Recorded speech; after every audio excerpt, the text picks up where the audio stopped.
The snow mechanic returns to Magic with Kaldheim. I bet nobody saw that coming.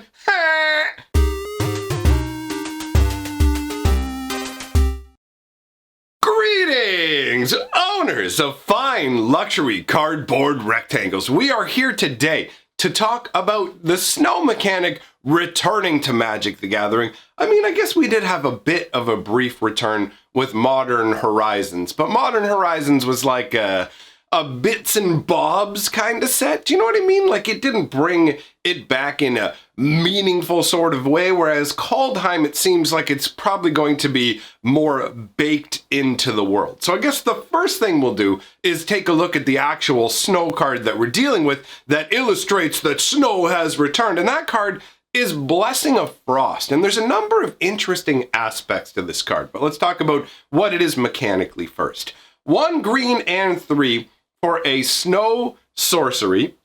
If you're not familiar with the concept of what's going on here on the type line, snow is a super type that doesn't actually have any inherent rules baggage that comes along with it. It's more of an identifier. So making a card a snow sorcery doesn't change the card itself. It's still just a sorcery. It's just considered a snow card as well. So it's going to require some other rules, something else, some other card mentioning snow cards for that to even be relevant. So there could be, as an easy example, imagine like a 2/2 creature that says, whenever you cast a snow spell, draw a card, right? Then when you cast Blessing of Frost, you would get to draw a card because this is a snow card. But in and of itself, the fact that it's a snow sorcery doesn't add anything, right?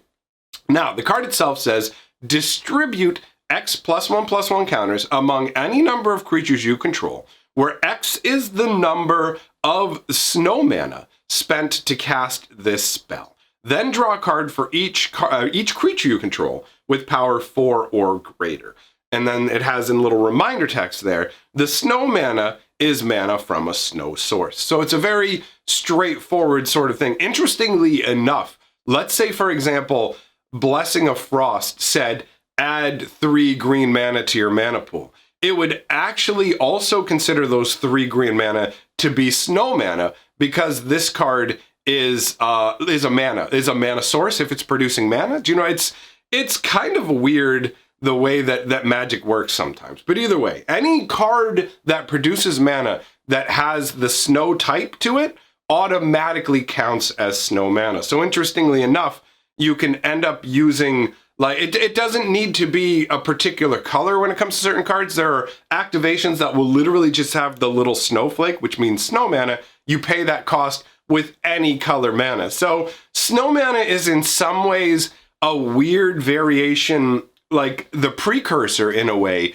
to the Eldrazi mana symbol that we got, where you have the special diamond that represents specifically colorless mana, because in the old school ways, it used to just be, you had colored mana and colorless mana. Now you have colored mana, you have colorless mana, and you have Eldrazi mana, and now we have like weird side types like snow types and Phyrexian mana and hybrid mana. There's a lot of different mana symbols in Magic. But either way, to pay a snow symbol cost, you just need a mana from any snow source. So with Blessing of Frost, you could cast this with, let's say you have about 4 snow forests. Well, then those count as 4 snowlands. But if you had 4 different land types, forest, island, plain, swamp, and they were all snowlands, and you tap them all to cast this, you would still get that 4. So at maximum level, like at full efficiency, you're going to be spending 4 snow mana to cast this spell. You're going to get to put 4 +1/+1 counters across your creatures in any way that you want. And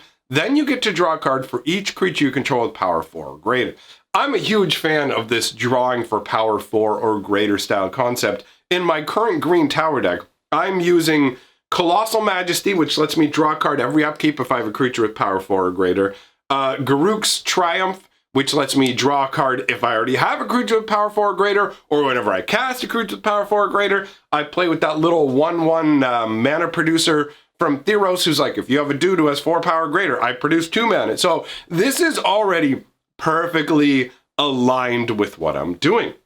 And on top of that, it's a solid card for a snow card. Like, it's in terms of what I wanted to do actually was to give you guys an idea of some of the terrible snow cards from Magic's past that we started with in Ice Age. So once we're done talking about all the mechanics of the card, we'll move over and I'll show you how bad snow cards used to be. Because I read it and I was like, wow, this is a pretty good snow card. Now, admittedly, I didn't pay as much attention to the Cold Snap and Modern Horizons snow cards, and there are some better cards there. My brain, when I think of snow cards, still goes all the way back to Ice Age, when I was a bright-eyed, hope-filled young boy before I lost all hope and turned into this, right? So basically, for me, snow is still, whenever I see a card that's good, it's like, all right. So the idea behind this, the flavor text says, a friend of Jorn is never cold. And when you look at the artwork, you assume that this is going to be Jorn. Now, this adds an interesting question for me,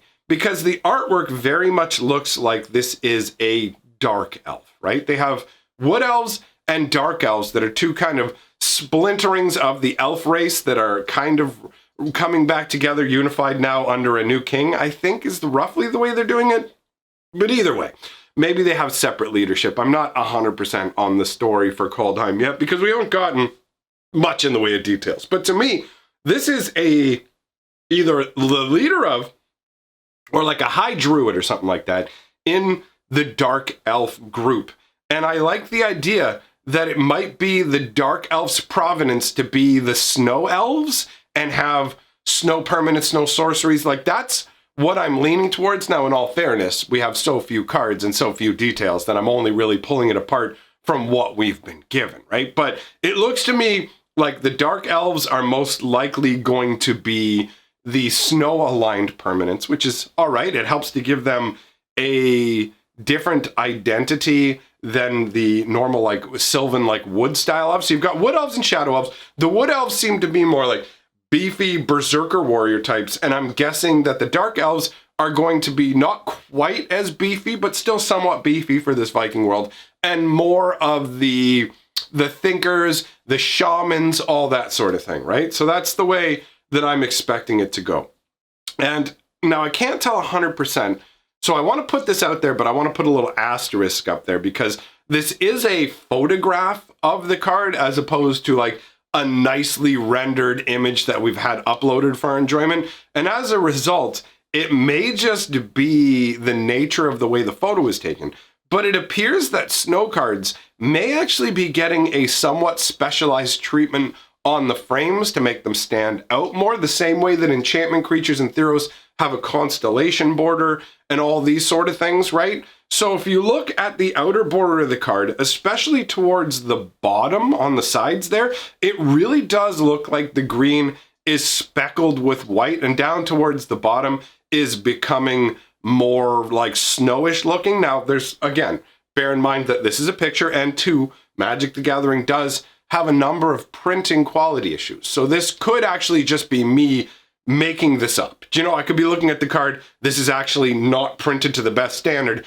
and that's why it looks like that at the bottom. It could just be faded, but it does appear to me that we're getting a special snow frame, which is pretty neat, right? Now, I said we would talk about some of the old garbage snow cards because you need to see this. If you're new to Magic, I want you to appreciate how awful some of these old Magic cards are, all right? So let's take a look at Arkham Slay. This is like equipment. This is like equipment or vehicle-ish style stuff. I guess a vehicle maybe, right? So Arkham Slay is a 1 casting cost artifact.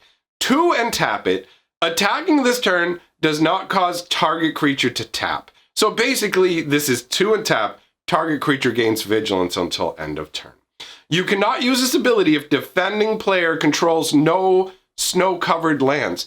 That means you have to activate the, like how does this even work? Like the wording of it, read it now under your current wording and go, wait a minute, how do I know who the defending player is? Like the new wording would say your opponent has to control snow-covered lands. Like use this ability only if your opponent has snow-covered lands. But under the old wording, it says you can't use this ability if defending player controls no snow-covered lands, but there's no defending player until you're attacking them, and by the time you've declared attackers, the creature would already be tapped as part of declaring it as an attacker, so giving it vigilance afterwards wouldn't even do anything. But that's getting all nitpicky and technical. Let's just think about the card as it's presented, as it's supposed to be.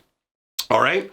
You can pay 2 mana and tap it to give one of your guys vigilance, and your opponent has to have snow-covered lands. This is the level that we were at with snow-covered lands. This is the snow-covered land hoser. Are you playing snow-covered land? Get wrecked. I can spend 2 mana to make it so one of my guys doesn't tap. Like, how awful is that? Although the artwork is amazing. The artwork looks like, you know what, an 80s metal cover. This guy's like whipping his surprisingly small yak. Like, look at how small his little like snow yak is. And it looks like it's angry, man. It's like blasting out massive steams. But he's like, bro, I gotta be on stage. Ba-cha, ba-cha. He's got that 80s like a rock look to him. It's hilarious. It's just, I would watch this as like an old school, like heavy metal movie. You know, those old animations? It's the vibe it gives me. I've always thought this was a ridiculous card. So that's one of the snow hosers. Let's show you one of the awesome snow cards that you get to rock house with by looking at Karplusan Giant. All right, so he's 3/3, right?